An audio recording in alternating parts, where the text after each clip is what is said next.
सारा मामला मेरी गिरफ्तारी से शुरू हुआ, उसकी तफ्तीश क्यों नहीं की जा रही है?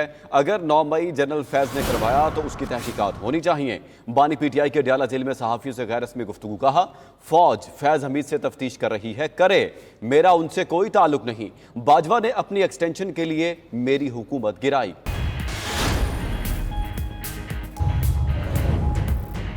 पाक फौज के मजीद 3 रिटायर्ड ऑफिसर्स को तहवील में ले लिया गया। ISPR के मुताबिक तीनों अफसरान को lieutenant general retired Faiz Hamid के कोर्ट मार्शल के केस के सिलसिले में तहवील में लिया गया। तीनों रिटायर्ड ऑफिसर्स मिलिट्री डिसिप्लिन की खिलाफ वर्जी के मुर्तकब हुए। बाज़ रिटायर्ड अफसरान और उनके साथियों के खिलाफ मजीद तफ्तीश जारी है, जो सियासी मफादात की ईमा पर और मिली भगत से अदम इस्तेहकाम को हवा दे रहे थे। 2 रोज कबल साबिक DG ISI general retired Faiz Hamid को तहवील में लिया गया था।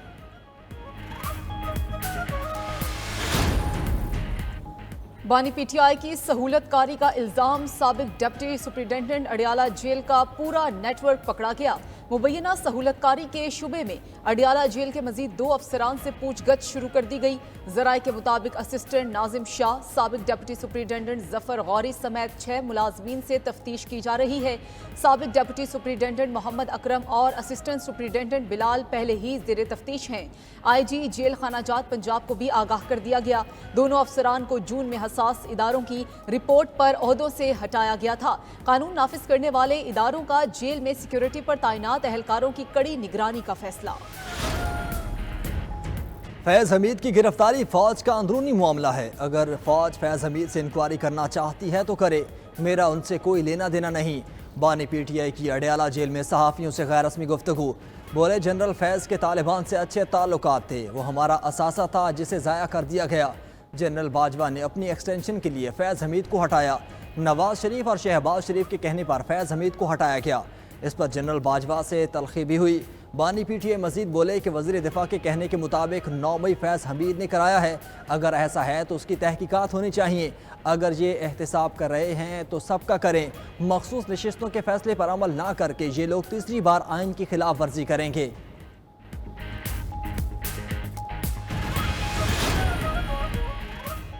9 मई को हमले के मकामात की निशानदही में फैज हमीद का किरदार था। वज़ीर दिफा ख्वाजा आसिफ का दावा। बोले, सानह 9 मई में बानी पीटीआई और फैज हमीद बराह रास्त मुलविस हैं।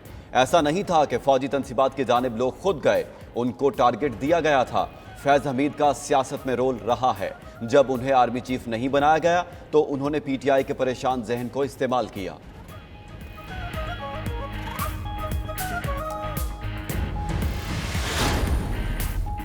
ख्वाजा आसिफ के बयानात अहम हैं। उन्होंने अपनी मुलाकातों के दौरान की गई बातों का जिक्र किया। तहकीकात में उनको मद्देनजर रखना चाहिए। स्पीकर पंजाब असम्बली मलिक अहमद खान का फैज हमीद इदारे का अंदरूनी मामला करार देते हुए सियासत से गुरेज करने का मशवरा। मजीद कहा कि कमर जावेद बाजवा के साथ जाती दोस्ती थी और आज भी है। उन्होंने कहा था, एक्सटेंशन नहीं ले रहा, अगर बदनीयती होती तो उनके पास ऑप्शंस मौजूद थे।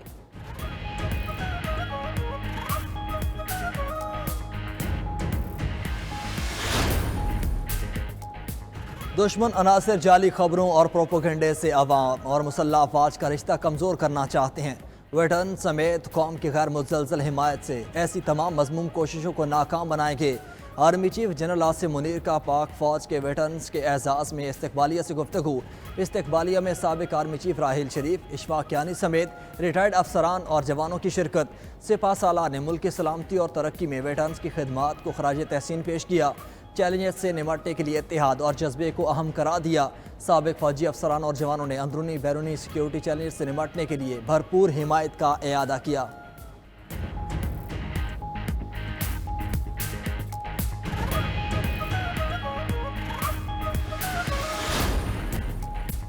नवाज शरीफ की ज़ेर सदारत मुस्लिम लीग नून की बड़ी बैठक। वज़ीर आज़म शहबाज शरीफ समेत पार्टी रहनुमा शरीक। पार्टी सदर ने रहनुमाओं को बयानबाजी में एहतियात बरतने की हिदायत कर दी।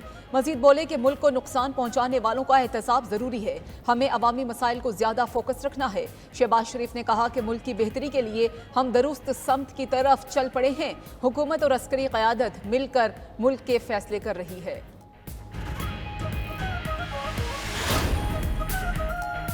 पाकिस्तान पर कर्ज मुसलसल बढ़ने लगा। कुल कर्जा $315 ट्रिलियन हो गया। आलमी इदारा विजुअल कैपिटल की नई रिपोर्ट जारी। रिपोर्ट के मुताबिक पाकिस्तान पर आलमी कर्जा कुल GDP का 370% हो चुका। 2020 ता 2024 तक कर्जे में 21% इजाफा हुआ, जो आलमी तारीख में कर्जा बढ़ने की सबसे बड़ी शरह है। कर्जे में सबसे बड़ा इजाफा कोरोना के आगाज के बाद हुआ। सुप्रीम कोर्ट में मारगरा हिल्स पर कमर्शियल सरगर्मियों से मुतालिक केस। चीफ जस्टिस काजी फायजीसा सेक्रेटरी काबीना और चेयरमैन CDA पर बरहम। रिमार्क्स दिए, मुल्क अब लैंड माफिया के हवाले है। सारी हुकूमत आज अदालत में खड़ी है लेकिन मालूम कुछ नहीं। सेक्रेटरी काबीना ने भाई को बचाने के लिए इल्जाम वज़ीर-ए-आज़म पर आयद कर दिया। हर एक का एजेंडा है, प्रोपेगेंडा करने के लिए लोगों को खरीद लो और हर इदारे को तबाह कर दो।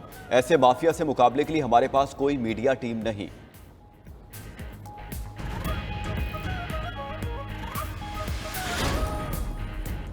इस्लामाबाद हाईकोर्ट का अजहर मशवानी के 2 लापता भाइयों को मंगल तक बाजियाब कराने का हुक्म। जस्टिस मियागुल हसन औरंगजेब ने कहा कि अगर ये केस खत्म ना हुए तो वो अपना दिमाग खो देंगे, फिर गिला ना करना। ये मामला अना का इशू क्यों बनाया गया है? एक साथी जज ने सख्त ऑर्डर किया तो हुकूमत की प्रोपेगेंडा मशीनों ने उनके खिलाफ प्रोपेगेंडा शुरू कर दिया। समझ नहीं पा रहा कि आप हमें किस तरफ ले जा रहे हैं।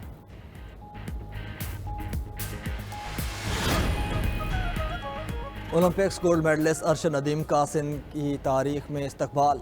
कौमी हीरो की तारीखी कामयाबी पर सिंध हुकूमत ने 5 करोड़ रुपए का इनाम दे दिया। वज़ीर आला मुराद अली शाह का अरशद नदीम को मुकम्मल सपोर्ट करने का ऐलान। अरशद नदीम की वालिदा को भी गाड़ी और मनपसंद नंबर प्लेट का तोहफा मिल गया।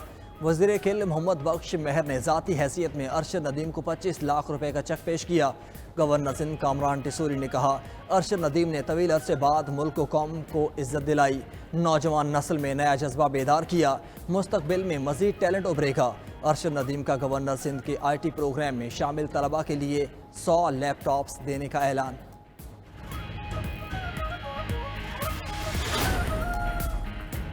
मुल्क में मानसून बारिशों का नया स्पेल। इस्लामाबाद, रावलपिंडी, लाहौर, फैसलाबाद, जहलुम, कराची समेत कई शहरों में बारिश।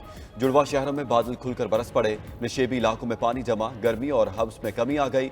दरियाओं में पानी की सतह बुलंद, करीबी गांव और देहात में पानी दाखिल। महकमा मौसमियात की 17 अगस्त तक तेज बारिशों की पेशगोई। नदी नालों में तुगयानी और अर्बन फ्लडिंग का खदशा।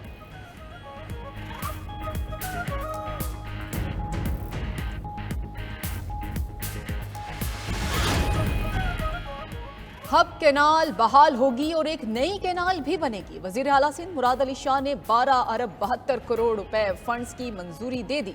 सूबाई काबीना ने मीरपुर खास में 1321 एकड़ अराजी रेलवे लाइन को देने की भी मंजूरी दे दी।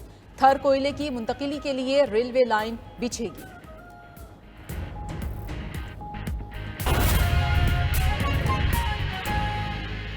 सारा मामला मेरी गिरफ्तारी से शुरू हुआ, उसकी तफ्तीश क्यों नहीं की जा रही है? अगर 9 मई जनरल फैज ने करवाया तो उसकी तहकीकात होनी चाहिए। बानी PTI के अडियाला जेल में सहाफियों से गैर रस्मी गुफ्तगू। कहा, फौज फैज हमीद से तफ्तीश कर रही है, करे, मेरा उनसे कोई ताल्लुक नहीं। बाजवा ने अपनी एक्सटेंशन के लिए मेरी हुकूमत गिराई।